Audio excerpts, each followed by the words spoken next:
I just got back from such a fun night. It was fourth wing night at the Mercury game here in Phoenix, and we got a jersey, and the back says Sorengale. I have been to a Mercury game before, like a few.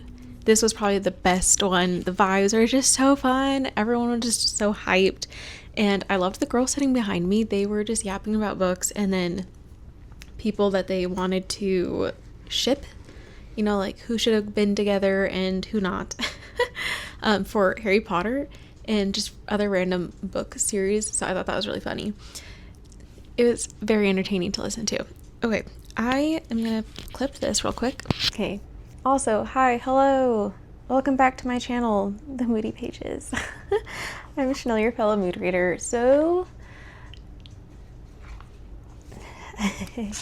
you're like, oh, fellow mood reader, huh? Mood reader, where have you been?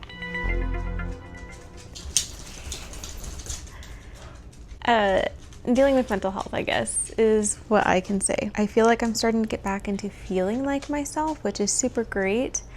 And I am trying to film on a new camera that I got because I was hoping that this new camera would also make me feel a lot better. So far, so good. Right now, I am reading Reverie by Ryan LaSala. And this book is so interesting. The first two chapters have me just like, oh my gosh, what am I reading? So it's a YA novel. It was suggested to me on the library app for young adult queer novels. And I also am not sure if this is supposed to be like a thriller or just a mystery. Like I'm not quite sure what's going on here, but right now it's definitely on the more mystery side. So we're reading about this guy named Kane, and he just woke up from a coma. He was told that he set a building on fire and he ran a car into a body of water and is passed out and has been in a coma ever since. He's like, oh my gosh, I don't know what's going on. I don't remember anything. And then come chapter 2, we have this psychologist that was assigned to him from the police department. Like, they assigned that psychologist to his case. And the psychologist ends up giving him a lot more info about what happened. There was actually someone else involved in this who is now deceased. And that person that was deceased is a very famous painter, and this has upset many higher up people. And he said that he works for these higher up people. He does not work for the police department. So what he has to do, Kane, is he has 3 weeks to figure out what happened. He has 3 weeks to fill out a journal that with any sort of memories, thoughts of what may have happened at that scene. Now he's back at school. I'm on chapter 5. And now he's back at school and he's trying to figure out, does he have friends? Who are his friends? He really doesn't remember much of anything, which is kind of sad and interesting. And earlier in chapter 2, we also saw a potential monster. So I really don't know what's going on here. Like, is there some type of magical stuff going on, or I don't know. The premise of the first 2 chapters just have me so hooked. And normally when I'm reading third-person books, this is third person, normally I get taken out of the book because I'm trying to get into the mindset. First-person books, I feel like I am that person, so they're a little bit easier to read. This is third person and so easy to digest. I am just like in it. Also, maybe because it's just because of the mystery, I don't know, but anyways, this is what I'm currently reading, and I don't know how many books I will be reading in this vlog. Maybe just this one, I'm not sure. I'm just trying to come back and film stuff that I love, and we'll see how I feel about editing, because editing is also a big dislike for me, so it makes me not want to film because I don't want to edit. But I am feeling a little bit more motivated. I'm editing my TikToks a little bit better, in turn Instagram. So hopefully I can put that same effort into here. Anyways, let's Okay, so I am not using a tripod for this, so we'll see how this goes. But I stayed up till like 1:30 in the morning reading Reverie. And I did get some answers that this is definitely going to be a magical book. There's powers, there's hidden friendships, hidden identities. He overhears this group of people talk about him and how he actually used to be their leader for this group of magical people that would unravel dreams that came to life. And so far, it's a very interesting magic system that is happening. If you've ever read City of Nightmares, I feel like this is kind of up that alley. I really enjoyed City of Nightmares. I am having a really good time with this so far, and I can't wait to continue. I'm only 37% of the way through. I have a lot of stuff to do today. We're going to watch Obsession. We're going to go to the movie theater, and later we have a grocery delivery, and I plan on...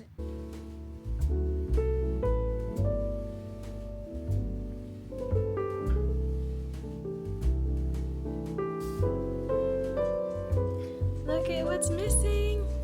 I have multiple editions of the Plated Prisoner series. I actually ended up selling the Fairy Loot edition, mostly because it's the least prettiest. There's only 3 books so far, and I have 3 completed sets coming in.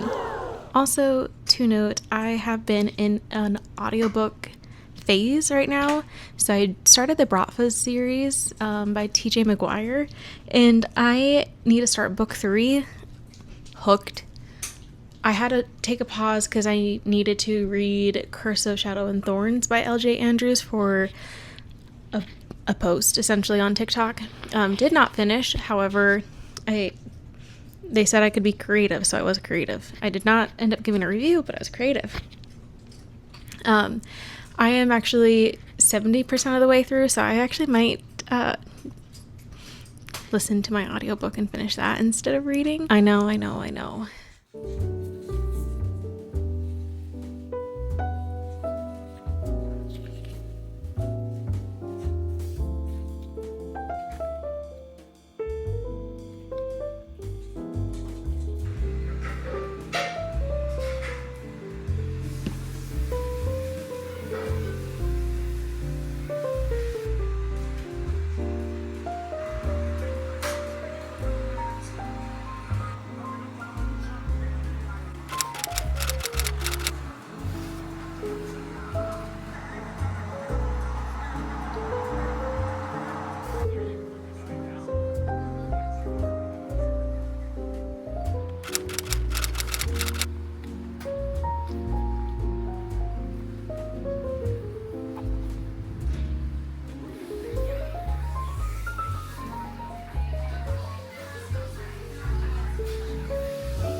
I finally finished Reverie. Man, I think that took me a little too long. This is his new favorite toy. Look at that cutie. You showing it off? I really am not sure how I feel about this book. I am torn on, do I like it or do I not? Mostly because the main character, Kane, is so unreliable. Well, is he really the narrator? No, but the main character that we follow, he's a dick. He is rude. He is not a good person, and I don't know if he was a good person before he lost his memories, but it also seems like not really. So I don't know. His friends deserve better. His sister deserves better. All I will have to say on that. I say if you're looking for an interesting queer love story, yes, I think it's worth reading. It's fun. However, go into it knowing that you're not gonna like the main character. I think that the concept is really fun and unique. I'm still in shock of just how unlikable that character was, which I was just telling my friends today at book club. I think it shows a lot of skill of an author to make us not like a main character. So he wants to say hi too. Now they're all like riled up.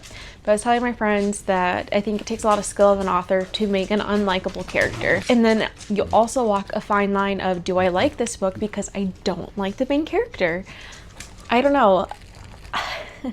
So I'm very conflicted. I think I gave it like 4 stars on Storygraph, but overall, I don't know how I feel about the book. So maybe I should just take the rating away. I am excited to start making videos again. I hope that this was a good, fun first video back.